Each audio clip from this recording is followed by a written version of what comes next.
Empiezo yo, quiero empezar. Quiero suponer, pero muy buenos días, muy buenas tardes tengan todas y todos. Estamos aquí reunidos en el ciclo de conferencias para promocionar los trabajos ganadores y honoríficos del certamen Rostros de la Discriminación Gilberto Rincón Gallardo en su 16ª edición. Yo soy José Antonio Guevara, soy integrante de la Asamblea Consultiva del CONAPRED. Bueno, voy a fungir como moderador en esta conferencia, en estas conferencias del día de hoy. Simplemente como introducción, me gustaría recordar para quienes no estén familiarizados con el premio, con el certamen Rostros de la Discriminación, que desde el año 2005 el Consejo Nacional para Prevenir la Discriminación, la Comisión de Derechos Humanos del entonces Distrito Federal, ahora Ciudad de México, y la Fundación Manuel Buendía convocaron a este premio Rostros de la Discriminación y se entregó en el 8 de agosto de ese 2005 la primera entrega bajo 3 categorías: prensa escrita, televisión y radio. En el año 2006 se sumó a este esfuerzo el Programa de Derechos Humanos de la Universidad Iberoamericana y en 2007 la Oficina del Alto Comisionado de las Naciones Unidas para los Derechos Humanos. Como ustedes saben, en agosto de 2018 tuvimos la triste noticia de la partida de don Gilberto Rincón Gallardo, que fue fundador y primer presidente del CONAPRED, y por haber sido uno de los destacados impulsores del combate a la discriminación en México, y me atrevo a decir que internacionalmente, porque él fue uno de los motores indiscutibles de la Convención de Naciones Unidas sobre los Derechos de las Personas con Discapacidad. El comité organizador del premio Rostros de la Discriminación, de manera unánime, decidió incluir el nombre de don Gilberto Rincón Gallardo en el certamen desde el año 2009. En 2011 también se sumó por primera vez como convocante la Fundación Gilberto Rincón Gallardo, y en el 2012 se sumó la Fundación Prensa y Democracia, PRENDE, y el Consejo para la Discriminación, para prevenir la discriminación de la Ciudad de México, del Distrito Federal, y el Instituto Mexicano de la Radio. En 2013 se sumó el Instituto Municipal para Prevenir la Discriminación en Querétaro, y en 2014 se sumaron las comisiones de derechos humanos de los estados de Guerrero, Baja California Sur, Colima, Hidalgo, Michoacán, Nuevo León, Querétaro y Tlaxcala. Este certamen ha tenido como eje visibilizar el trabajo de los medios de comunicación, expresiones y acciones discriminatorias que afectan a grandes núcleos de la población. El premio ha tenido como objetivos propiciar el interés y la reflexión de la opinión pública sobre el fenómeno discriminatorio y reconocer el trabajo de quienes se dedican al periodismo, la comunicación, la fotografía y la caricatura, y cuyo trabajo se enfocan a sensibilizar a la opinión pública sobre la importancia de la no discriminación. El día de hoy tengo el gusto como les comentaba, de moderar esta actividad, y le voy a pasar en primer lugar a la querida Lídice Rincón Gallardo, quien es colaboradora y directora de la Fundación Gilberto Rincón Gallardo, para que nos haga favor de ofrecer unas palabras en este ciclo de conferencias. Adelante, Lídice, te ofrezco la palabra. Muchas gracias, José Antonio. Buenas tardes a todas y todos quienes hoy nos siguen y nos acompañan. Felicito además una vez más a las y los ganadores del premio Rostros en sus diferentes categorías, y también quiero agradecerles a ellos y a ellas y a quienes no ganaron y participaron, porque estamos convencidas de que los medios de comunicación desempeñan un papel fundamental, tanto en lo que se refiere al reforzamiento de estigmas, como la labor más constructiva de criticar la inercia de las prácticas discriminatorias naturalizadas. Les comparto que aunque he dedicado mi vida al activismo y a la defensa de los derechos humanos, mi carrera académica es precisamente el diseño editorial, y es una carrera que centra sus esfuerzos en el procesamiento y el tratamiento de la información de la línea editorial. Por ello hice especial petición que me permitieran participar en esta mesa, porque me gustó muchísimo los trabajos que se presentaron y además estoy segura que solo se puede luchar contra las prácticas discriminatorias que se han naturalizado mediante la construcción de una cultura pública de respeto a la diversidad y mediante las leyes que solo pueden prosperar en una sociedad bien educada. Quiero compartirles además que los medios de comunicación tienen una tarea superlativa en esta agenda, en la agenda antidiscriminatoria. A través de ellos se crean, como ya dije, estigmas que reducen a las personas a una faceta de su personalidad y las excluyen en vista de esos rasgos.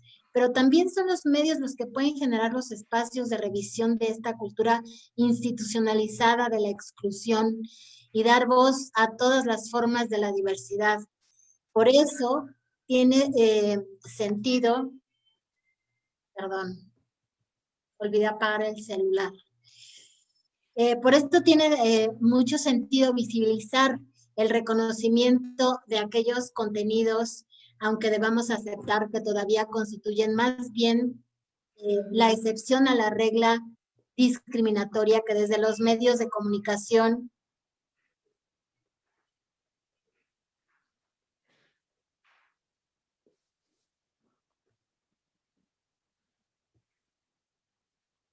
¿Se cortó? que desde los medios de comunicación, perdónenme, desde los medios de comunicación promueven los derechos humanos y la no discriminación.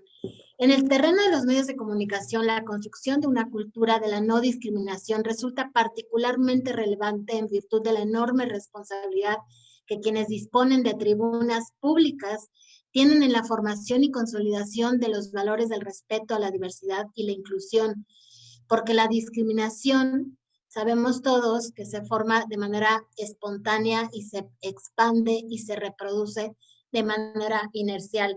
Yo quisiera hacer una, compartirles porque me interesó muchísimo. Y es que me interesó este reportaje radiofónico particularmente. Eh, todos los trabajos, todos sin excepción, la verdad, incluso los que no ganaron, fueron particularmente bellísimos y además muy significativos en su tarea.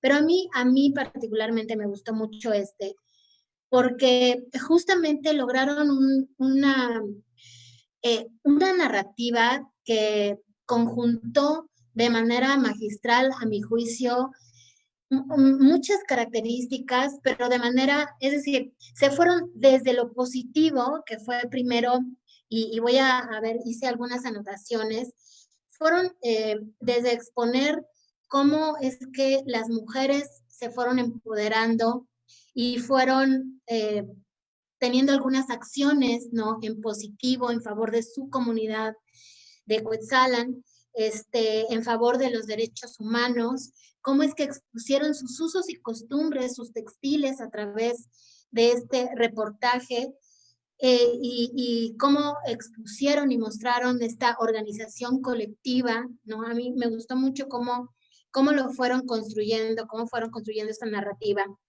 Pero lo que más me gustó es que conjuntaron esta parte muy positiva para lograr al final exponer la parte que tiene que ver justamente con los rostros distintos de la discriminación.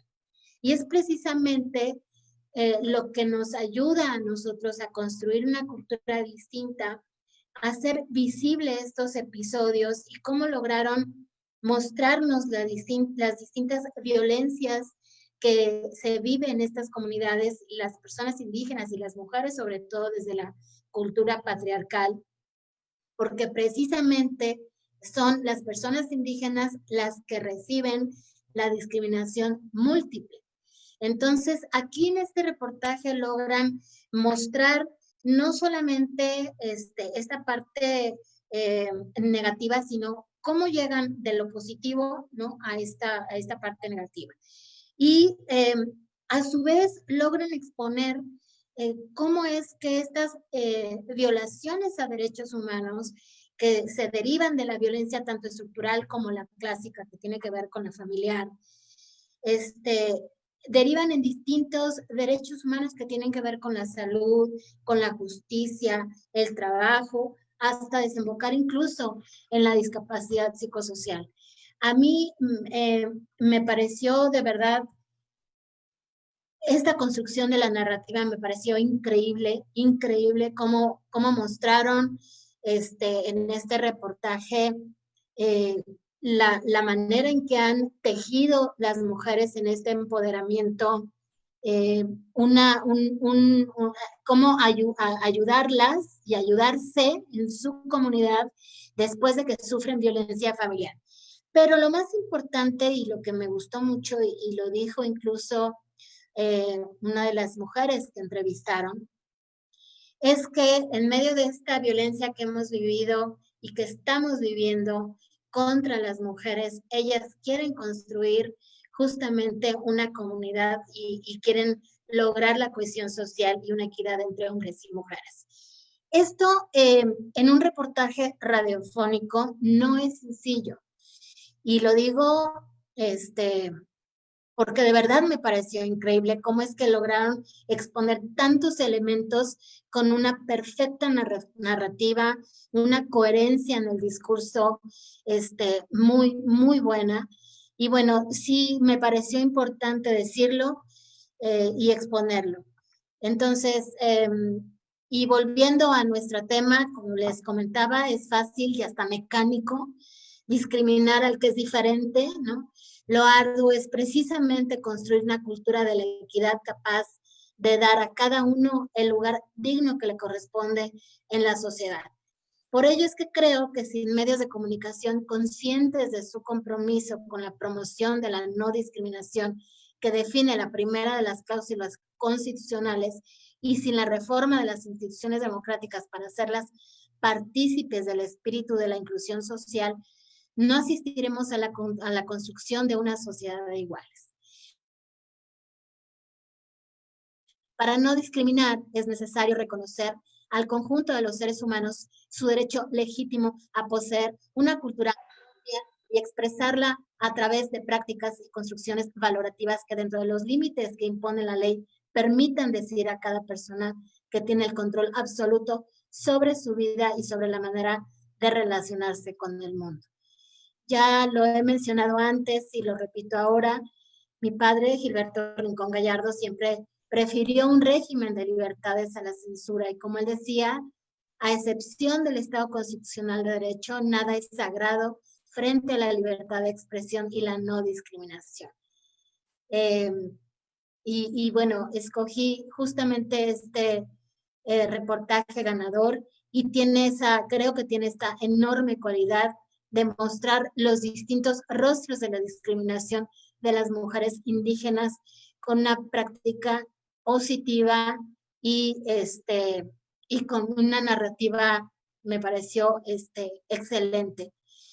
En las poblaciones indígenas, como lo menciono, se padece esta discriminación múltiple y uno de los fenómenos que estamos presenciando precisamente es la pérdida de la identidad por razón de discriminación. Entonces, creo que es necesario y me pareció oportuno este tipo de reportajes como otros que se presentaron también con el tema de las personas indígenas. Y bueno, pues yo quiero, sé que me corresponde hablar después, así que no me despido, que aquí estaremos.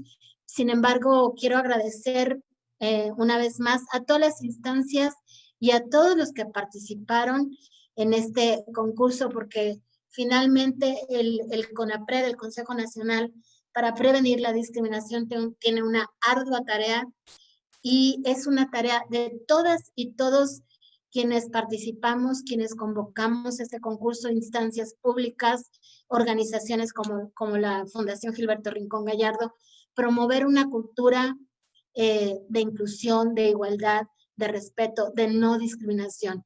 Y justamente con este concurso y con este premio Rostros de la Discriminación se sigue promoviendo una cultura pública de tolerancia y de no discriminación. Yo la dejo por ahora en este punto. Muchísimas gracias, Lidice, por tus palabras. Y bueno, a mí también me toca, como asambleísta del CONAPRED, reconocer a todos y a todas las personas que participaron en este certamen por el esfuerzo y por pues, ahora sí que la valentía por haberse presentado a un certamen. Felicitar, por supuesto, a las personas que fueron galardonadas con el premio, así como a todas aquellas que fueron reconocidas con mención honorífica. Ahora tendremos el enorme gusto, el honor, el privilegio de escuchar a la ganadora del premio en fotoperiodismo, a María Jimena Nátera Cruz, quien hizo un trabajo que se denomina Los niños toman las calles. Y nos gustaría, estimada María Jimena, si nos pudieras platicar un poco cómo llegaste a hacer el trabajo que presentaste y cuál fue el impacto de haber sido reconocida, galardonada, premiada por este premio. Te ofrezco la palabra por 10, 12 minutitos. Buscaré alguna manera de hacerte señas si te excedes demasiado en el tiempo. No creas que lo hago por gusto, sino para tratar de mantener toda esta actividad en las 2 horas que corresponden. Muchísimas felicidades, Jimena, tienes la palabra. Sí, muchas gracias, José, pero señas y también preguntas, porque no creo que pueda hablar 12 minutos con coherencia. No te preocupes, habla lo que quieras, nada más digo como tope. Perfecto. Bueno, yo estoy en Nueva York, llevo aquí un poco, más o menos un año, y estaba como el resto de la ciudad de Nueva York, que estaba en cuarentena, ¿cómo se llama? En confinamiento, cuando llevamos poco menos de un mes de confinamiento, cuando las noticias del asesinato de George Floyd a manos de la policía en Minneapolis sacudió al país completo.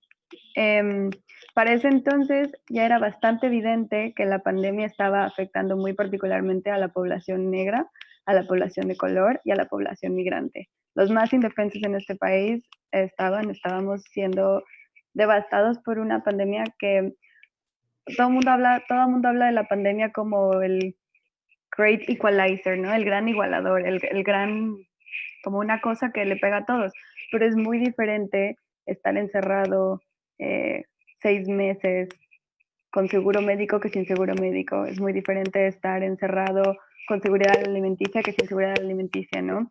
Y la mayoría de la gente que perdió sus trabajos en Estados Unidos son de las industrias de servicios y muchas veces una cantidad inmensa de esas personas son personas vulnerables. Entonces, bueno, el asesinato de George Floyd abrió como una grieta gigantesca entre el discurso público sobre realmente la realidad que la gente de color vive en este país y no por como que abrió un espacio para discutir sobre el racismo sistémico y sobre la profundidad o sea, cómo este racismo impacta en todos los niveles. La pandemia fue solamente la luz que dejó, o sea, la luz que iluminó el hecho de que, o sea, de qué tan profunda era esta desigualdad y qué tan profunda es este racismo y qué tan profundo son las afectaciones. Y bueno,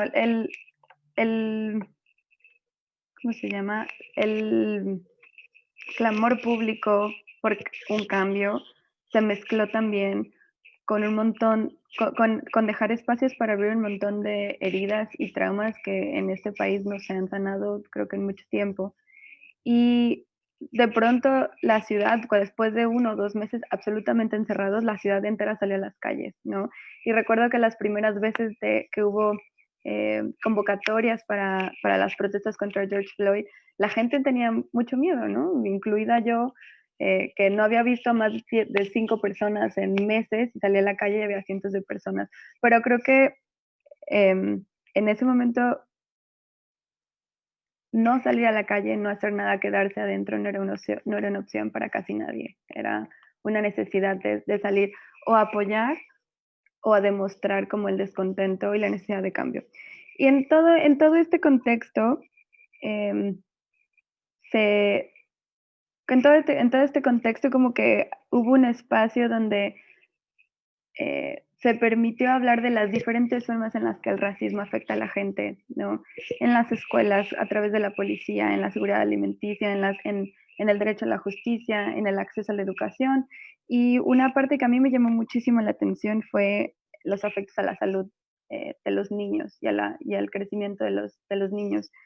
Y lo empecé a notar por entrevistas que escuchaba, por lecturas de padres que hablaban lo que significaba explicarle a los niños el asesinato de George Floyd, lo que significaba explicarle a los niños lo que significa el eslogan "Las vidas negras importan", y que había como una y lo que me impresionó mucho es que en una esfera pública estas eran discusiones que no eran abiertas, ¿sabes? No se hablaba sobre qué significa las vidas negras, sobre qué significa el peligro para los niños cuando se convierten en adolescentes y en adultos. Y el movimiento por Black Lives Matter lo que permitió fue traer estas discusiones afuera. Y lo que nos enteramos es que la población negra han tenido estas discusiones por siempre, ¿no? O sea, criar a un niño de color en este país significa que llega un punto cuando cumplen 12 o 13 años donde un niño que es adorable y es lindo y es querido por la comunidad se convierte y se puede ver como una amenaza. Y esto incluye, o sea, trae una carga psicológica muy complicada para los niños. Y bueno, perdón, ya me hice bolas, pero en todo esto empezaron a haber protestas específicamente para los niños. Y a mí me llamó mucho la atención porque no era, o sea, no era que los padres llevaran a los niños, sino era que estaban creando espacios específicos para que los niños pudieran expresarse y salir.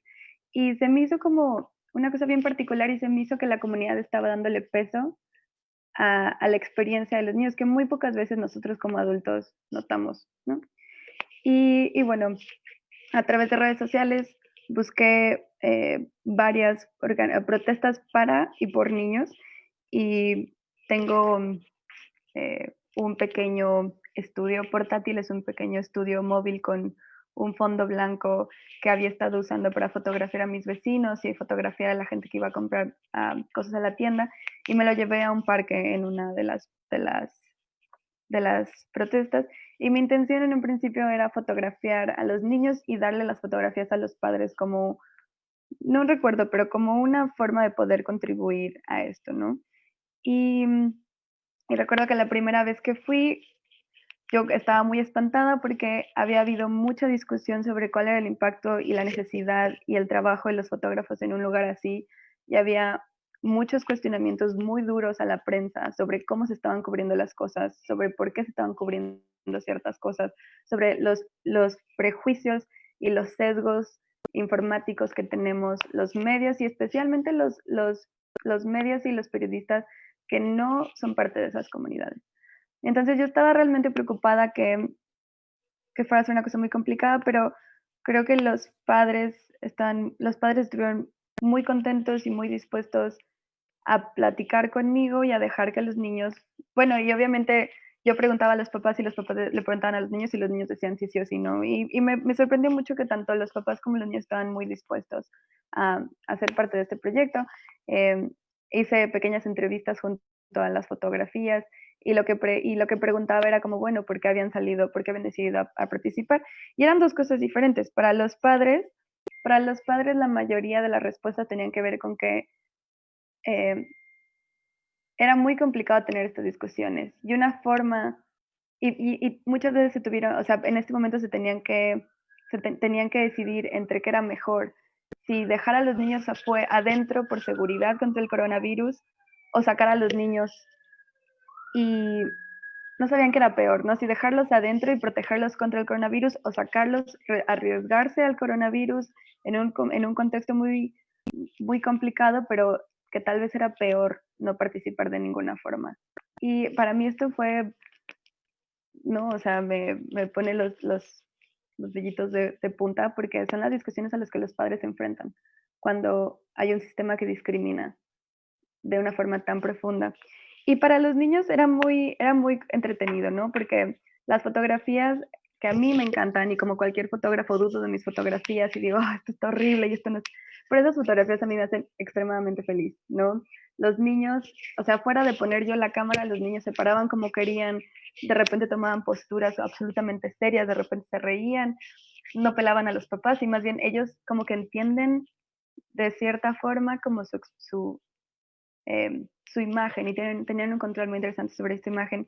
Y muchos de ellos eran capaces de poner como un semblante muy serio porque entendían más o menos de qué eran o sea, qué estaba pasando, pero al final se reían, ¿sabes? Y luego estaban en la foto 3 minutos y se iban corriendo a jugar o con sus amigos. Y para mí fue como un gran recordatorio de que muchos de estos niños habían estado encerrados por meses y que ha de haber sido, no me puedo imaginar lo traumante que ha haber sido que el primer contacto con el mundo exterior después de meses de aislamiento, sin sus amigos, sin la escuela, con sus papás con una crisis emocional y económica muy complicada, su primer contacto con el mundo fue en una situación como esta. Entonces, creo que ha sido, o sea, creo que fue una experiencia muy complicada para los niños, creo que muy pocas veces nos ponemos a pensar no solamente como en la experiencia de los niños, sino en la agencia que tienen ellos sobre lo que está pasando y sobre su entendimiento de las circunstancias. Entonces, bueno, esta serie ha sido un proyecto que para mí me llena mucho de orgullo y me llena mucho de satisfacción, que ayudó como a visualizar un poco que estas conversaciones son necesarias, no solo en la comunidad de color, sino en todos los lugares donde la sociedad sufre esta discriminación.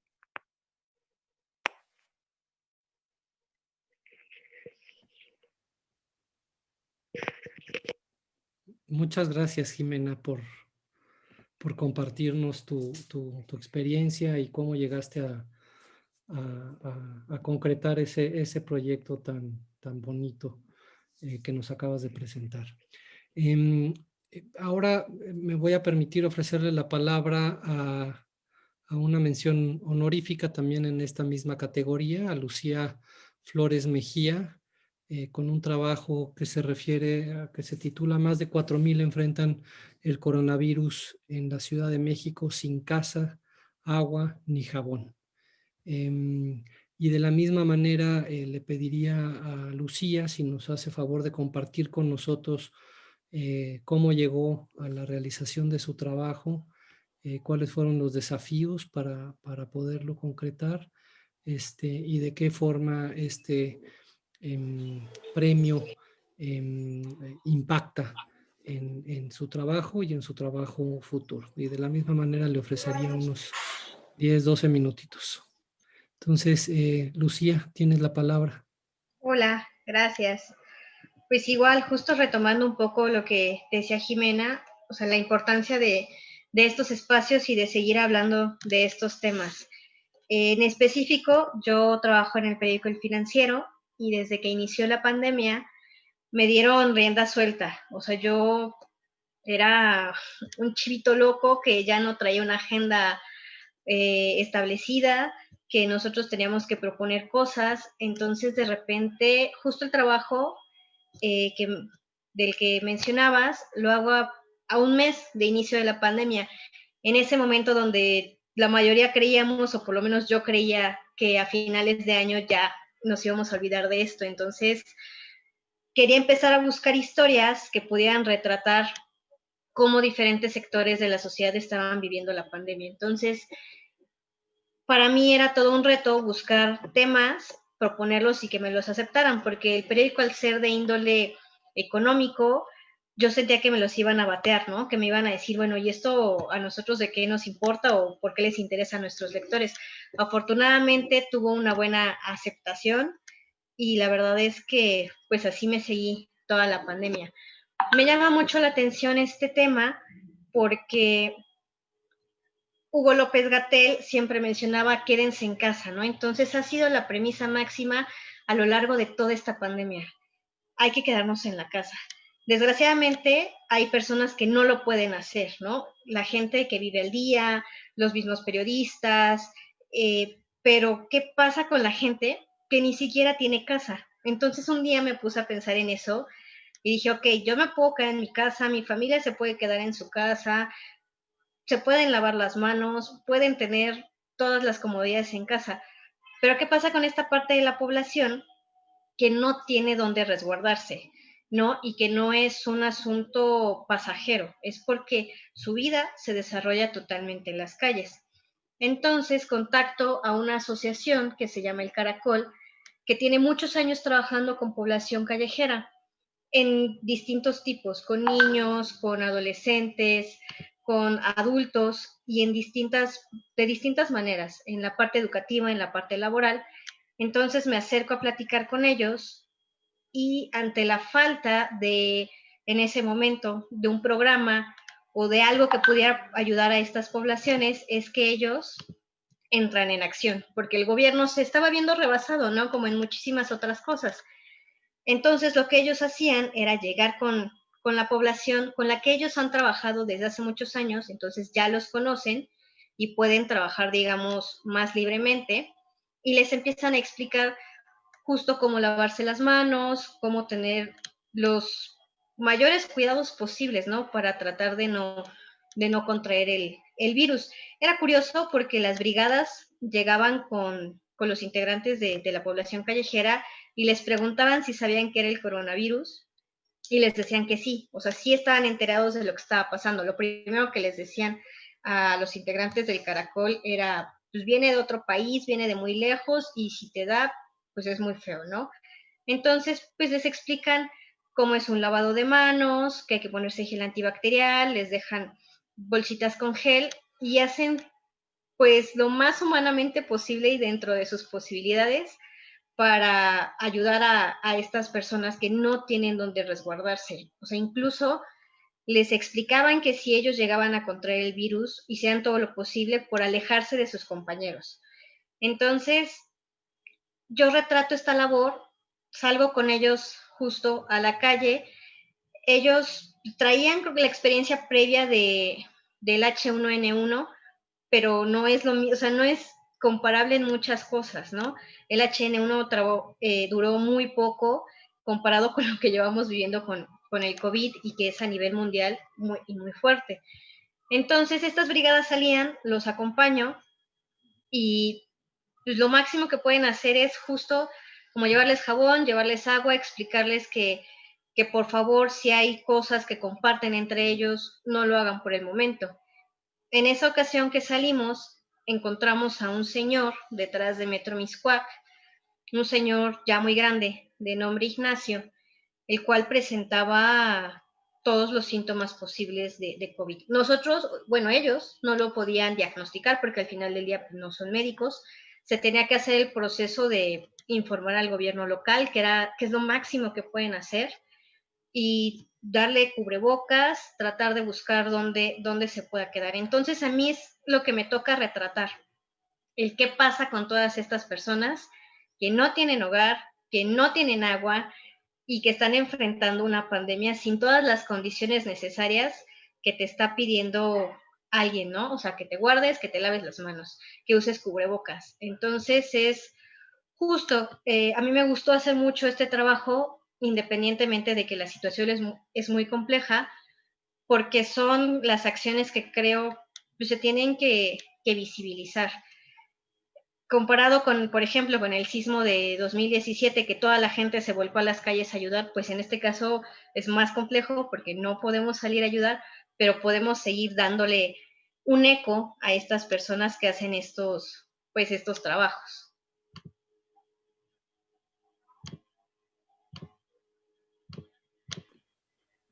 Muchas gracias, Lucía, por tu presentación y sí, me parece muy interesante que hasta ahora los dos, el premio de fotoperiodismo y una de las menciones honoríficas, ambos versen sobre un tema tan actual que es el tema de la pandemia, de la COVID-19.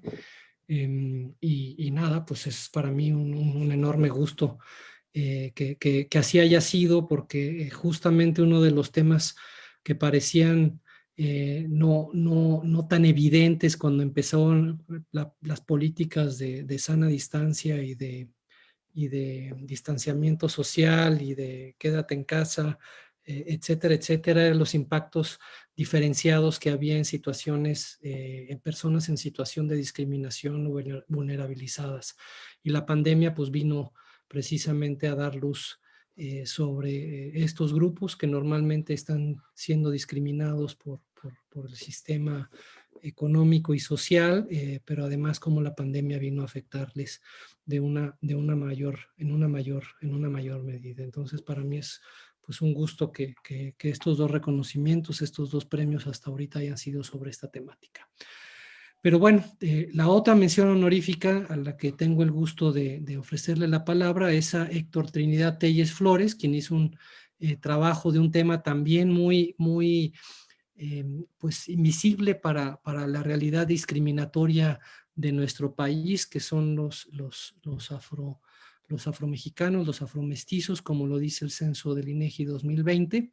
Entonces, Héctor, tienes igualmente la palabra por unos 10, 12 minutitos, con el objeto de ya no repetir lo mismo a todo mundo, pero es que nos platiques un poco cuáles fueron los desafíos que te llevaron a la realización de este trabajo y cómo el premio impacta en este tema y en tu trabajo futuro.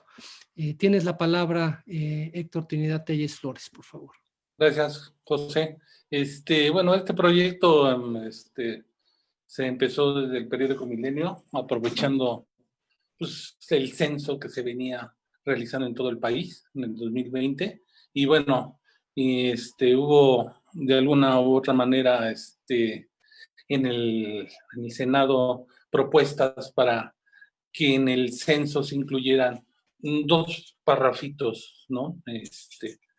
Para la gente. Era que si se consideraba que tenían raíces afromestizas o afromexicanas en México, porque finalmente la población negra aquí en México, pues ha tenido, pues es una minoría principalmente. Aquí el encuentro de dos mundos siempre fue los europeos y el continente americano, pero de alguna u otra manera descartaron el otro continente, el continente africano, ¿no? Entonces México es una cultura de tres continentes, con sus distintas pues, razas, sus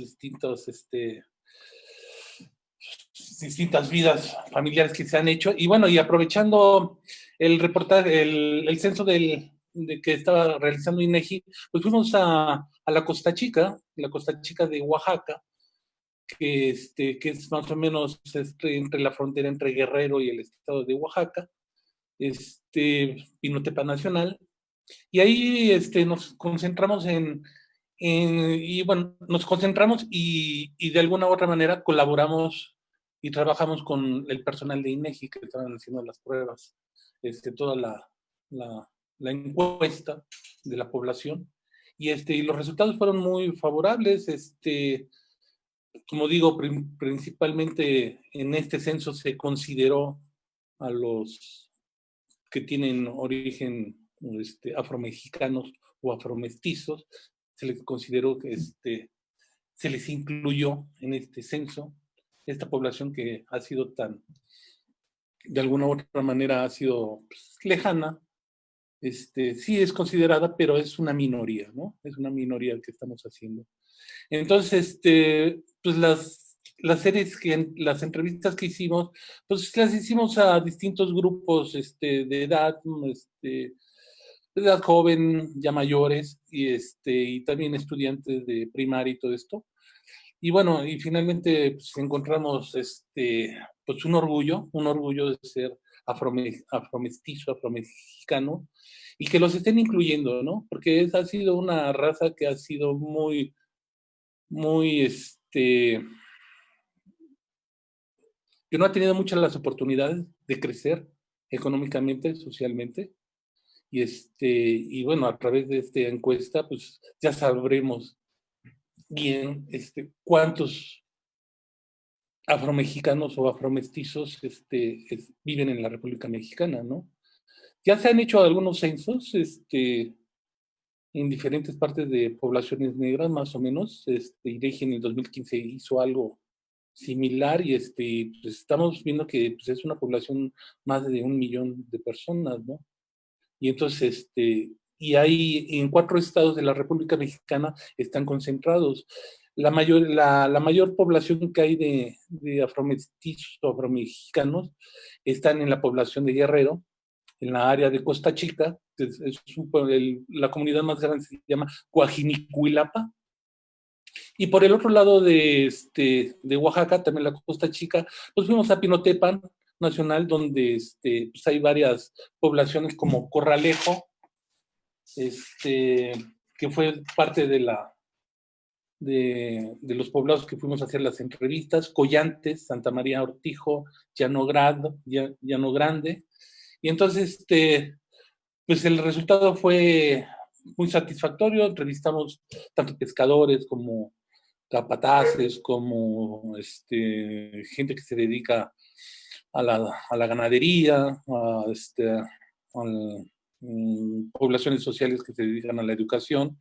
Y fue muy interesante encontrar esta identidad étnica que conjuntan todas estas poblaciones. Y bueno, principalmente esperan que con estos resultados de INEGI pues tengan mayor, ¿cómo le diré? Presencia en el Estado mexicano, en la situación de proveerles más reestructuración para que mejore sus comunidades a las que están envueltas, y también sus costumbres, que cada vez son más, pues están buscando más sus raíces, ¿no? Porque realmente la población negra, pues, digamos, no tiene, todos sabemos que vienen de comunidades de África, traídos por los holandeses, por los portugueses, pero no hay una raíz aparte del idioma español que ellos tengan, ¿no? No tienen, no hablan raíces africanas, entonces parte de eso tienen este problema, ¿no? Y bueno, y finalmente pues aquí pues, entre la comunidad mexicana, pues nosotros no tenemos tantos prejuicios como en otros países, el racismo. Aquí, pues, de alguna u otra manera, nosotros cuando vemos pues, una persona de color, un afromestizo, un afroamericano, pues tenemos diferentes formas de nombrarlos, ¿no? Como moreno, prieto, trigueño, cacao, zamboa, mulato, jibarillo, sancoche, pachunga, canelo. Pues son partes de su forma de como nosotros los nombramos, pero no hay no existe al menos esa intención de racismo, ¿no? Eso es lo que yo presencié. Y bueno, y finalmente pues estas comunidades pues, están creciendo tremendamente y se están adaptando pues, a la estructura económica. Quisieran ellos tener un poquito más tener un poquito más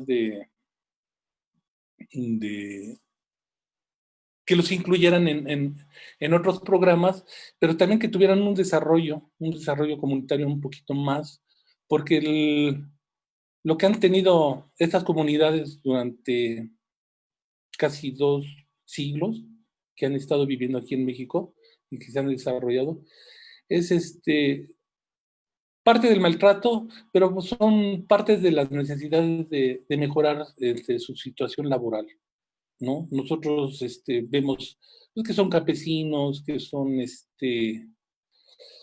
agricultores, pero no han desarrollado un nivel educativo un poquito más alto. No hay una universidad que se dedique y que les dé apoyo a esta comunidad. No hay una universidad en toda la República Mexicana, más en los estados de Guerrero y de Oaxaca o Veracruz o de Coahuila. Entonces, sí, para ellos es muy importante este tipo de ¿cómo se llama?, de estudio y de necesidades que tengan para mejorar su situación y que tengan esa igualdad, más que todo, esa igualdad de oportunidades que el mexicano debe de tener, ¿no? Eso sería más o menos el tema que yo vi. Muchísimas gracias por tus palabras y por contarnos tu experiencia en la construcción de tu trabajo. Ahora vamos a pasar a otra categoría, que es la categoría de radio. Y para eso tengo el enorme gusto de ofrecerle la palabra a uno de nuestros miembros del jurado, a Raúl Silva de la Mora, para que en unos 8 minutitos máximo, estimado Raúl, si pudieras conversar con nosotros sobre las temáticas en las que sentaron su valoración, y una reflexión de por qué los trabajos que reconocieron y premiaron fueron los más relevantes desde la óptica del jurado.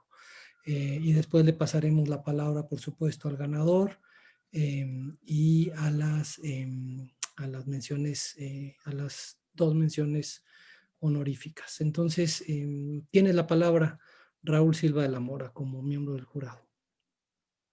Hola, ¿qué tal? Muy buenas tardes, muchos saludos para ustedes.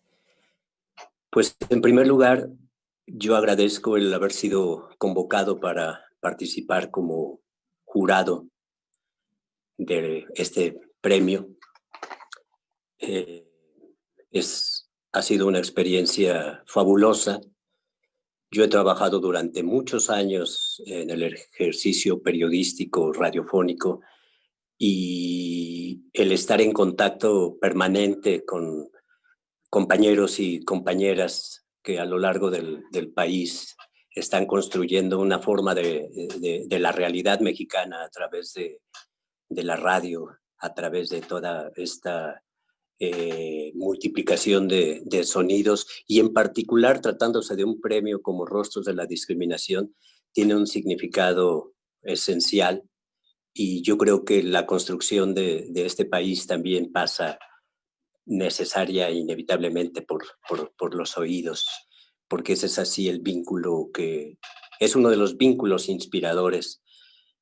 En particular, la experiencia de escuchar trabajos, creo que trabajos como los que se presentaron en esta ocasión, con una gran diversidad temática, varios de ellos concentrados inevitablemente en el tema del COVID, pero también abordando perspectivas fundamentales. Una de las menciones honoríficas, el premio del Premio Rostros de la Discriminación, fue el que se dio para el vínculo entre COVID y el trabajo el trabajo doméstico, el trabajo que realizan las trabajadoras domésticas. Ese es un reportaje realmente fabuloso, es un reportaje que tiene y concentra una experiencia que, si bien la tenemos muy presentes todos de una u otra manera, en el caso del vínculo con el COVID sí manifiesta el grado de injusticia que existe, y también manifiesta el grado de las diversas formas de solidaridad que se generaron, porque eso es una de las circunstancias ejemplares de la adversidad, cuando la opción es buscar ayudar al otro, a la otra. Y en ese sentido, un reportaje, además, creado desde el epicentro de lo que significa el trabajo doméstico, yo creo que es algo que le da una fuerza inmensa a la producción, cuando son las mismas trabajadoras quienes expresan su experiencia en estos momentos. Y bueno, eso en particular hablando de la importancia y de la presencia que tuvo el tema de la contingencia de la pandemia, que también en términos radiofónicos, en términos sonoros, a lo largo de este año han aparecido una buena cantidad de certámenes, de concursos, de creaciones relacionadas con el tema y que han hecho que se produzcan una cantidad impresionante de series, de cápsulas. En fin, yo creo que por un lado es inevitable, es un tema que nos ha tocado, nos está tocando, nos seguirá tocando, y cuando eso se diversifica y se entra en muchos territorios de la vida cotidiana, yo creo que las formas de expresión son como en este caso, muy claras, evidentes, contundentes y pues ayudan a construir este planeta. Por otro lado, un reportaje como el ganador, este reportaje de la violencia hacia las mujeres en Huejutla, es también un hecho. Me gusta mucho cuando los reportajes acercan de una forma tan contundente a la realidad. Me gusta mucho cuando escuchar se convierte en una forma de ver. Y eso fue lo que, en este caso particular, este reportaje producido por Lucano, desde el principio, cuando uno irrumpe a través de las voces, de los sonidos, del lugar, siento como que eso tiene una parte esencial. Y el hecho de, o sea, hay realidades que existen y sobreviven y expresan todo su sentir y su sentido en el entorno inmediato. Pero cuando esas realidades son captadas por quienes tienen la posibilidad de darle a esas voces pues una proyección y una cercanía con un colectivo que estoy seguro que cuando toda la gente que haya escuchado este tipo de producciones establece una comunicación pues muy vívida y por supuesto que contribuye para una de las razones de ser de este premio, visibilizar la injusticia, pero no solamente como un hecho pues que se vea, sino visibilizarla con un sentido y un compromiso inmenso para transformarla. Entonces, para mí, ser partícipe de este premio como jurado, en otra ocasión me ha tocado participar creando, pero la experiencia de ser jurado y de escuchar estas producciones, que como digo, la diversidad fue grande, distintos niveles de producción. Yo creo que en general el nivel, la calidad de estas producciones es elocuente, evidente. Otra de las menciones, el color del... perdón. Este reportaje dedicado a la manera en que se valora la belleza y cuando se aborda desde otra perspectiva, cómo esos modelos que estamos acostumbrados de qué color tiene que ser la belleza y nos encontramos que hay quienes optan por entender que la belleza es un hecho que de una u otra manera nos pertenece a todos y que no puede ser usurpado para convertirlo en hechos puramente comerciales, sino cuando se da un valor que va mucho más allá, y se convierte en un hecho cultural incluso. Pero bueno, en suma, no digo más. Agradezco el ser partícipe de como jurado de este premio. Celebro esta capacidad creativa que el premio muestra, manifiesta, y el hecho de que se haya reconocido trabajos como los ganadores, el primer lugar y las menciones, como que es una muestra muy, muy clara del eco que ha provocado el premio Rostros de la discriminación. Muchísimas gracias, Raúl, por tus palabras y por destacar los diferentes temas y la relevancia de los mismos y las aportaciones creativas de los trabajos para el jurado. Tengo el enorme privilegio de ofrecerle la palabra a Lucano Romero Cárcamo, quien presentó su trabajo Mujeres Indígenas Defensoras Juntas a la Violencia de Género, Juntas frente a la Violencia de Género. Y si, por favor, Lucano, nos puedes compartir algunas reflexiones de cómo llegaste a concretar este importante trabajo y cuáles son tus expectativas y perspectivas con respecto al mismo y en general la importancia que ha representado el haber recibido este galardón. Tienes la palabra, Lucano.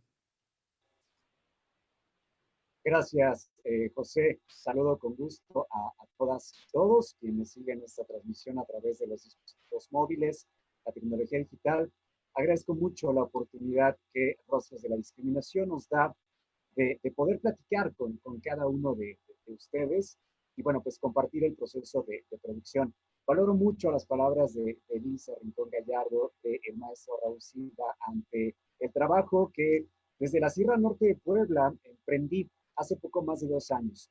Esta cobertura comienza incluso poco antes de hace 2 años, justo en un congreso de cooperativismo en la Ciudad de México. Es que me entero de este grupo de mujeres indígenas que empezaron a organizarse para contribuir en encontrar respuestas que dieran posibles soluciones a los problemas estructurales de sus comunidades, como lo era la violencia de género, el machismo, la falta de acceso a servicios básicos como educación y desarrollo.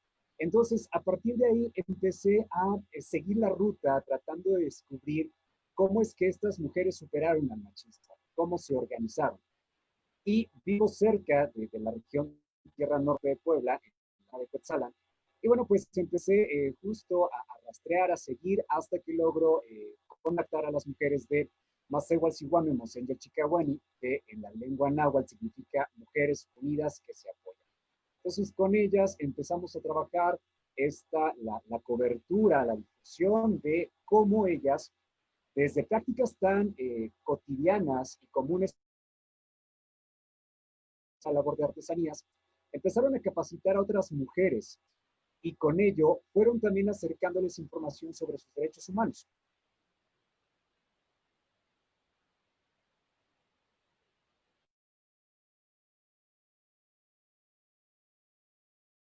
Creo que se cortó, Lucano, te perdí. No sé si sea yo o seamos todos.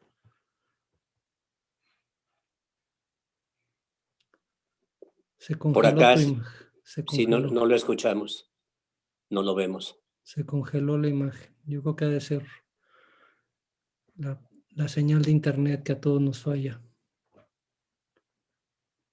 Veamos si se estaba reconectando. Yo espero que se vuelva a conectar. Una disculpa a quienes están viendo esto desde sus dispositivos móviles o en sus diferentes redes, pero pues tantas personas conectadas en las redes es muy complicado que se mantenga de calidad. Le damos unos minutitos más y si no, le ofreceré la palabra a la mención honorífica de radio, a Nabil Yanaí Salazar Sánchez, que hablará en nombre de Adela Cruz Cuevas, Daniela Cruz Cuevas, Erendi Yadira Cruz Cruz, Nictexa Ixa, Una Pardo Ibarra, Mauricio Patrón Rivera y Óscar Zavala Arcos, quienes colectivamente participaron con un trabajo que se denomina el trabajo del lugar en tiempos de COVID-19. Entonces, si Lucano no aparece, y para aprovechar el tiempo, entonces le ofrecería la palabra a Nabil, si es que está por ahí. ¿Está por ahí, Nabil? Hola. Y si no te importa, empecemos a hablar y después le volvemos a dar la palabra a Lucano para no estar aquí esperando y aprovechemos el tiempo. Aquí soy, perdón. Ay, perdón, Lucano. Está No, muy bien. Continúa, perdón, Nabil, terminando con Lucano, te paso la palabra. Y ya te introduje de todas maneras, te presenté. Lucano, sigue, por favor. No te preocupes, entendemos. Gracias. Gracias, José. Nabil, una disculpa. Bueno, las condiciones técnicas en ocasiones nos juegan tratas, pero decíamos, bueno, pues logramos trabajar en conjunto con las mujeres de Macehuas, Iguami, Mosén de Chicahuani. Después logramos también contactar en la Sierra de Hidalgo, en la zona de la Huasteca, a otro grupo de mujeres organizadas. Y coincidían, pero también tenían sus propias particularidades. Es decir, en Cuetzalan era la labor artesanal que permitió que las mujeres capacitaran a otras mujeres y con esto fueran derribando estas barreras estructurales que se establecieron. Entonces, dada la riqueza cultural, ambiental y sonora que hay en estas comunidades, fue posible también que a partir de este entorno empezáramos a comunicar cómo es que las mujeres iban modificando su entorno. También en el capítulo 2, dedicado a las mujeres de Cuetzalan, bueno, pues fui dándome cuenta que incluso en prácticas comunales como las fiestas patronales, las mismas mujeres estaban siendo afectadas por la discriminación. En Cuetzalan difícilmente ellas tienen permitido utilizar zapatos al portar sus trajes regionales. Son un grupo de hombres, los llamados tatiashkas, quienes eligen en la feria patronal a quien tendría que ser coronada como reina. Entonces, este tipo de prácticas que si bien hacen parte de las tradiciones y usos y costumbres que son respetados y valorados, las mismas mujeres buscan contribuir una participación mucho más inclusiva, mucho más significante de las mujeres indígenas en las comunidades de Cuetzalan. Y eso es algo que a mí en lo particular que trabajo con el sonido me inquietó muchísimo. Y cuando estuve en el congreso de cooperativismo, bueno, pues fui empezando a registrar las entrevistas, luego viajamos a Cuetzalan, ahí también documentamos la fiesta patronal en el mes de octubre, acompañé a algunas de ellas a los hospitales, compartí con ellas algunos talleres también de capacitación, les pedí también, siguiendo todas las medidas que la cobertura implica, que me permitieran acompañarle a estos grupos con adolescentes, con otras mujeres, donde les informan sobre sus derechos humanos. Algo también importante, dado que también me interesa el tema de la salud, es que ellas acercan a las mujeres a los hospitales. Las acompañan, les orientan para fungir como intérpretes, dado que muchas de ellas no hablan español. Entonces, el centro, la Casa de la Mujer Indígena, también funge como albergue. Si una mujer ha sido víctima de violencia, les dan el acompañamiento, la protección, la seguridad. Han logrado conjuntar una red de mujeres profesionistas que apoyan, abogadas, psicólogas, que también facilitan el proceso y les acompañan. Entonces, todo eso es lo que se va contando en voces, sonidos y palabras en este reportaje. Y en el caso también de la Sierra de Hidalgo, con las mujeres de la Huasteca, ellas como incluso a través de prácticas como el teatro, en las escuelas secundarias, el teatro guiñol, ¿sí? El cómo también acercarse a las instituciones a capacitar, eso es importante. Cómo las mismas mujeres indígenas capacitan al personal de salud, enfermeras y médicos, para que ellos se sensibilicen y puedan tener un conocimiento más profundo sobre lo que significa el vivir en comunidad indígena. Y con ello ir también modificando esos patrones estructurales que generan discriminación las más de las veces, ¿no? Por no dominar bien el español, por incluso disminuir el que lleguen con un estigma de violencia, ¿no? Entonces, la labor de las mujeres indígenas, tanto en Puebla como en Hidalgo y en otras regiones del país, ha sido infravalorada y fue que me di a la tarea entonces de documentarlo. Claro, siendo hombre de pronto puede resultar un tanto complejo, pero lo que bien apuntaba Lídice al inicio, las mujeres en este tipo de comunidades lo que menos buscan es generar divisionismos, todo lo contrario. Ellas mismas han dicho que en esta lucha frente a la discriminación y a la violencia de género necesitamos caminar hombres y mujeres por igual y dar una respuesta a este tipo de situaciones porque también nos afectan a nosotros los varones. De hecho, ellas dan asesoría, dan talleres, dan capacitación, acompañan a otros varones que también necesiten superar estas estructuras de violencia.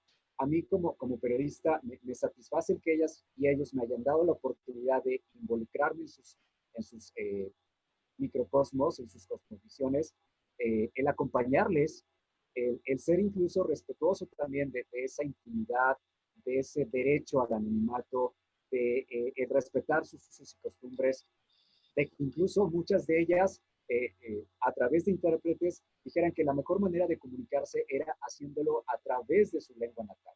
Entonces se escucha precisamente en el reportaje cómo muchas de ellas se comunican así.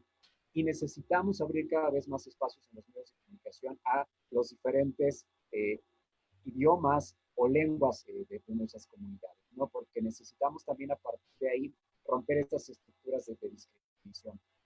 Preguntaban, y el maestro Raúl y demás, ¿cuál era el impacto de la pieza? Bueno, pues a mí me satisface que justo cuando, vamos, hace un año, justo los 2 últimos fines de semana de diciembre de 2019, cuando emití los reportajes, pues la gente se explicó. Hubo mujeres que marcaron a la estación de radio en la que colaboro para decirnos que se sentían identificadas, que querían información sobre cómo contactar a estas mujeres organizadas, qué bueno que se considerara la labor de la mujer indígena en la sierra, porque con ellas se sentían vinculadas, se generaba un vínculo. Así que bueno, pues eso sin duda es grato. Y sobre las expectativas que uno con este tipo de trabajos sea, pues es contribuir en la mejor medida a que nuestras sociedades se vean cada vez más llevadas por el respeto, por el derecho a la dignidad humana, por la inclusión y entender que entre todas y todos podemos encontrar soluciones a los problemas comunes que nos afectan, ¿no? Y es la experiencia, es la enseñanza que nos dejan estas mujeres. Ellas trabajan con niñas, adolescentes, jóvenes y adultas. Hay mujeres mayores de 60 años que están caminando hacia las comunidades para informar a otras mujeres. Hay niñas que se están inspirando y quieren ser como sus mamás, quieren ser como sus abuelas. Hay muchas de ellas que incluso están haciendo lo posible para tener acceso a la educación y tener una carrera universitaria porque aspiran también a trabajar en la Casa de la Mujer Indígena y evitar que sus compañeras, que sus amigas, que sus vecinas vean truncada su vida por tradiciones, usos o costumbres que puedan atentar contra su dignidad. Entonces, pues como periodista no nos queda más que seguir abriendo esos espacios. Ha costado trabajo, por supuesto. Llevamos poco más de 2 años con un programa dedicado justo a temas en fin de semana, a temas relacionados con el campo, con las comunidades originarias. Hablamos desde procesos de cultivo, procesos de producción, pero también nos enfocamos en las soluciones para el plantío de café, de naranja, la conservación del medio ambiente y en medio de ello los temas de salud, en donde las comunidades están dejando una labor bien importante. La producción o la generación de sus propios huertos de plantas medicinales, la elaboración de sus propias artesanías ya con marca registrada, el estar también generando redes de comercio al interior de los pueblos, bueno, pues esto también vamos a ver. Así que, bueno, satisface. Muchísimas gracias por las palabras de Lídice y de Raúl para con el trabajo de este servidor, y a Rostros de la Discriminación por darnos la oportunidad de visibilizar lo que se hace en la provincia de México. Muchísimas gracias. Al contrario, Lucano, muchísimas gracias a ti y otra vez reconocer la importancia de un problema muy sentido y muy especial para el país, ya que abordas el tema de la discriminación de la mujer en el seno de grupos y comunidades estructural e históricamente discriminadas. Es un tema muy delicado porque se puede prestar a a nada, mayor estigma y mayor discriminación. Y lo que veo muy positivo es que rescatas las luchas y los frentes que abren las mismas mujeres que al mismo tiempo cuidan su cultura y promueven la erradicación de la discriminación en su contra. Entonces, pues nada, muchas felicidades. Ahora, como lo habíamos anunciado, tiene la palabra Nabil Yanaí Salazar Sánchez para que nos platique también de su trabajo. Adelante, Nabil, tienes la palabra. Hola, pues muchas gracias a Todix por esta invitación.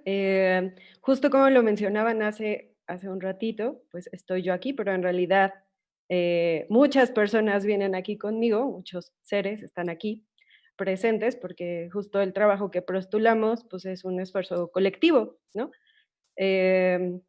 Que básicamente nosotras estábamos produciendo nuestra primera temporada de podcast cuando nos agarró la pandemia, y justo en la emergencia y en la urgencia, pues como que nos pareció pues, eso, ¿no? Nos surgía pues levantar la voz, ¿no? Como un poco informar sobre las condiciones y también nosotras informarnos sobre las condiciones y establecer a partir de ello puentes con otras compañeras trabajadoras del hogar. Nuestro podcast, con el que postulamos el episodio, se llama Al Tiro Podcast, Altavoces de Dignidad, y pues nosotras hacemos relatos sonoros de los trabajos del hogar y de los cuidados. Y bueno, este episodio surgió en colaboración y complicidad con el Sindicato Nacional de Trabajadoras y Trabajadores del Hogar, con SINACTRAO. También CASE estuvo apoyándonos en la difusión y básicamente lo que hicimos fue lanzar una botella al mar en forma de convocatoria vía Facebook y otras redes sociales como Instagram, convocando la participación de compañeras trabajadoras del hogar a mandar su testimonio, ¿no? De cómo la estaban pasando, de cuáles eran las condiciones laborales con las que estaban contando o no, si podían quedarse en casa y cuidarse. Obviamente la mayoría pues se quedó sin chamba y otras pues les tocó salir a trabajar, ¿no? En condiciones nada favorables ni dignas. Entonces, a partir de insistir, ¿no? También mucho como desde el afecto y desde la comunicación, como más de tú a tú, fuimos recopilando una serie de testimonios que fueron 15 de Lorena, Tulia, Vicky, Mara, Diana, Rosario, Marina, Coti, Felipa, Adela, Daniela, Isabel, Gabriela, Raquel y Margarita, que nos hicieron pues llegar su experiencia y ya escuchándolos, porque al tiro pues somos varias personas, justo quienes se mencionaron al principio, pues nos dábamos cuenta que tal vez el afecto, ¿no? O la sensación que imperaba en lo compartido, pues era la incertidumbre. Por no tener un salario fijo, ni un trabajo fijo, ni digno tampoco, ¿no? Por todo lo que iba a pasar, por no tener capacidad de ahorro y poder prevenir una contingencia como la de ahora, ¿no? Por justo tener que estar en la primera línea de batalla, como limpiando y haciéndose cargo del mantenimiento básicamente del mundo, y bueno, muchísimas otras condiciones más, ¿no? Que tienen que ver con la seguridad social también, con la salud, pues con el ánimo. Y a partir de ello, lo que decidimos, pues en colectivo desde el tiro, fue estructurar el episodio en dos partes. La primera es un testimonio coral de las condiciones que nos compartieron las compañeras, y la segunda parte es un ejercicio de imaginación política para informar a las compañeras sobre los derechos laborales con los que ya contamos, porque algo que nos pareció pues rompedor fue que la segunda parte del episodio es justo un ejercicio de imaginación política que suena muy idealista, ¿no? Como qué condiciones tan increíbles, pero en realidad es que esas condiciones podrían ya estar aseguradas, solo que no hay voluntad política de parte de los empleadores, por ejemplo, ¿no? O de la clase política como más jerárquicamente en un nivel más alto, justo para hacer cumplir las leyes que ya existen y que amparan los derechos humanos laborales de las trabajadoras del hogar. Entonces, pues bueno, la segunda parte se constituyó así y al final decidimos justo terminar con una invitación a la acción, ¿no? Que es como, pues podemos contar con mejores condiciones y hacerle frente a un contexto como el que hoy nos convoca, pues a partir de exigir nuestros derechos, ¿no? Y la clase empleadora, pues a partir de cumplir sus responsabilidades. Y bueno, un poco eso, algo que nos pareció muy importante y que queremos seguir haciendo y que nos anima muchísimo es justo establecer alianzas con otras organizaciones, ¿no? Por ejemplo, el sindicato, pues es fundamental, ¿no? CASE también, las compañeras, en general las resonancias, y pues seguir accionando desde los esfuerzos colectivos, ¿no? Y pensándonos en dinámicas para pues difundir información que justo piensen en las personas que estamos pasando por eso, ¿no? En cómo socializar nuestras historias y nuestros relatos. Y bueno, un poco ese fue el proceso a grandes rasgos y pues muchas gracias por la invitación.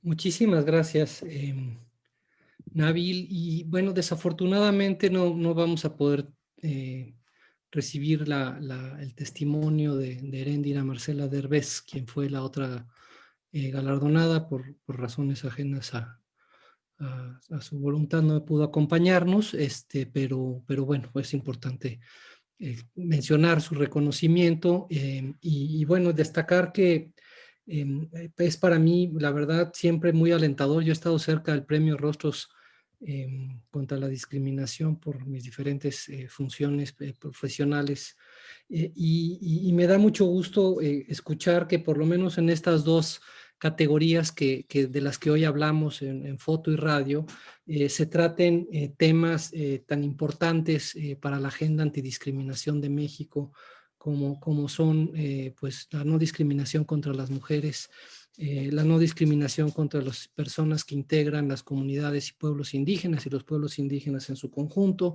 la no discriminación de afrodescendientes y de la niñez, y la no discriminación de personas en situación de calle o personas con escasos recursos. Entonces, celebro mucho los reconocimientos y los galardones que se dieron en estas dos categorías este año.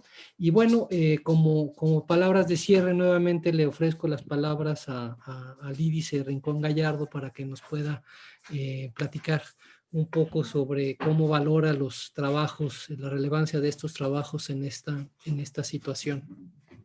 En esta situación en la que vivimos, cuál es el papel de las y los comunicadores y los medios de comunicación en este complejísimo contexto del primer año de la era COVID.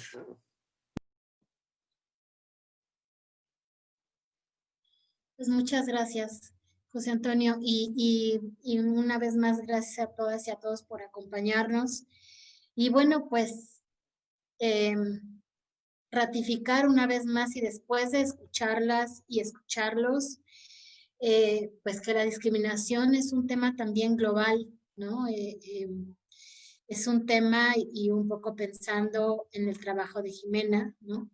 Es un tema que no es exclusivo de México, es un tema global y eso pues nos debe preocupar y ocupar mucho más, ¿no? Como personas del mundo y el trabajo de Jimena me parece muy oportuno a propósito de lo que sucedió y de lo que sigue sucediendo, que además, bueno, también pasó aquí en México un episodio similar hace unos días.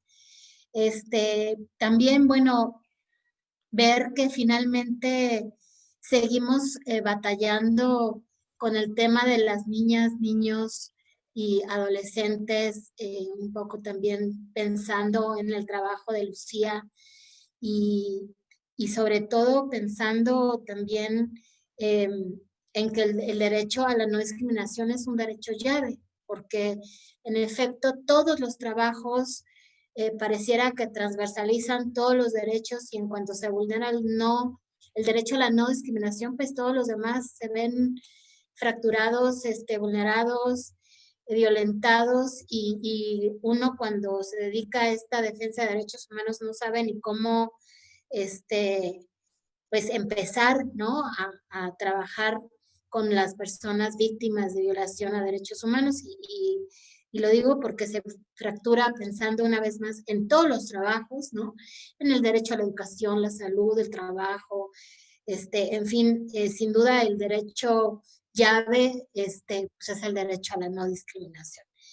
Por otro lado, también darme cuenta que pues que nosotras, las instituciones y organizaciones que estamos convocando este premio, tenemos además una tarea titánica, que es seguir promocionando este premio, porque mostraron una enorme sensibilidad al trabajar estos temas, ¿no? El darse cuenta, Lucía, de estos niños, por ejemplo, y de estas personas que no tienen una casa en tiempos de pandemia, que es gravísimo, y además arriesgarse. Jimena, también fotografiar a estos niños, tener esa sensibilidad. Nabil, ver y el equipo que hicieron ese trabajo, ver pues un colectivo que pocas personas vemos y que nos ha llevado años impulsar para que sea visibilizado, como el de las trabajadoras del hogar, y todavía, a pesar de que se ha avanzado, a pesar de que ya se está difundiendo el derecho de ellas y ellos al ámbito de lo laboral, ¿no? Pues seguimos en esa batalla y seguimos siguen tratándolas como ciudadanas de segunda clase, ¿no? Y despojándolas del derecho. Aún ahora en pandemia, muchas se quedaron incluso pues sin recurso por no poder ir a trabajar. En fin, creo que hay una enorme sensibilidad, pues el trabajo de Héctor, esta visibilización que hace de este colectivo, que también efectivamente ha sido no solamente excluido de lo visible, sino de todo lo que tiene que ver con las instituciones y los programas sociales. Hasta hace pocos años se incluyeron, ¿no? Entonces sí hay enormes desigualdades, seguimos arrastrando este país tan desigual, y creo que tenemos una tarea titánica. Es un enorme reto. Hemos estado discutiendo al interior del CONAPRED incluso la posibilidad de darle mayor impulso a este premio, porque nos queda muy claro que una de los ejes que tenemos que trabajar a largo plazo tiene que ver justamente con la transformación de esta cultura pública, y el papel que juegan los medios de comunicación, como lo dije al inicio, es fundamental, es indispensable, porque finalmente visibilizan lo que otros no logran ver. Y yo agregaría, y para concluir, pues también romper quehacer de los medios de comunicación en general, de cómo siguen promoviendo esos estigmas, estereotipos, las televisoras, y este premio debe ser difundido y debe cobrar mucho más importancia, porque precisamente puede ser un enorme parteaguas para contrarrestar todo lo que los medios en general producen en aras de este rating, y nos dan, pues, no quería usar la palabra, pero pues nos dan basura que siguen generando estigmas, y pues todas estas estereotipos con los que hemos estado luchando, incluso las mujeres, las trabajadoras del hogar, que como las siguen pintando de una manera, los grupos de la diversidad sexual, ¿no? Los niños y niñas y adolescentes que se ven sumergidos en este mundo adultocentrista, ¿no? Que no podemos combatir tan fácil. Seguimos siendo sumamente adultocentristas, seguimos haciéndolos a un lado como si no tuvieran voz, ¿no? En fin, Pues yo no me quiero extender. Quiero felicitarlos de verdad a todas y a todos. Fueron trabajos extraordinarios. Y bueno, a todas las instituciones que somos convocantes, seguiremos trabajando. Es un compromiso que tenemos, una tarea de siempre combatir la discriminación en este país y en el mundo, porque ya vemos que es un tema global. Muchísimas gracias, José Antonio, me dio gusto verte. Y bueno, me dio gusto conocerles y muchísimas felicidades a todas y a todos por su participación. Muchísimas gracias, Lidice, por tus palabras y por tu reflexión. Yo simplemente para cerrar quisiera nada más invitarles a todos los que nos están, a todas y a todos los que nos están viendo, que se preparen. El año que viene tendremos otra vez el certamen en su 17ª edición. Sería muy importante que nos ayuden a visibilizar el certamen a nivel estatal, a nivel, por supuesto, municipal, para que participen más personas, para que podamos recibir propuestas sobre fenómenos desde el ámbito muy local. Es muy importante que podamos observar el fenómeno de la discriminación y las respuestas sociales desde lo más geográficamente pequeño, es decir, desde las comunidades, desde los municipios y desde los estados. Nos da mucho gusto que cada vez participen más personas interesadas de estados de la República, pero creo que todavía tenemos que hacer un esfuerzo para llegar más profundo en el país.